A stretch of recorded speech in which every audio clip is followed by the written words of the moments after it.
স্বামী ছাড়া নারীর জীবনটা হচ্ছে পানিবিহীন মাছের মতো। একটা মাছকে যদি আপনি পানির দেখেন যে মাছটা গলা কাটা মুরগির মতো ছটফট ছটফট ছটফট করবে, আপনি মাছকে এসির রুমে রাখেন, মাছকে আপনি গোল দেন, কিন্তু ছটফট ছটফট করতেই থাকবে যতক্ষণ পর্যন্ত তাকে আপনি পানিতে না রাখবেন। এক্স্যাক্টলি একজন মেয়েকে আপনি মায়ের কাছে রাখবেন, একজন মেয়েকে তার বোনের সঙ্গে রাখবেন, সে অসম্পূর্ণ।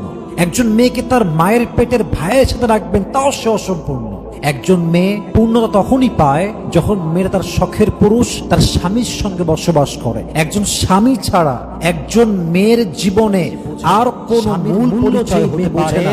সেই মেয়ে স্বামীর সঙ্গে গাদ্দারি করে, সেই মেয়ে স্বামীর সঙ্গে স্বামীকে রেখে পরকিয়া করে, সেই মেয়ে স্বামীর ঘরে থেকে স্বামীর বিরুদ্ধে ষড়যন্ত্র করে, সেই মেয়ে স্বামীকে ইজ্জত দেওয়ার আগে বয়ফ্রেন্ডকে ইজ্জত দিয়ে দেয়, সেই মেয়ে তার স্বামীর সঙ্গে চিট করে পুরো সংসারটাকে জ্বালিয়ে পুড়িয়ে ছারখার করে দেয়। ঠিক কিনা বলে?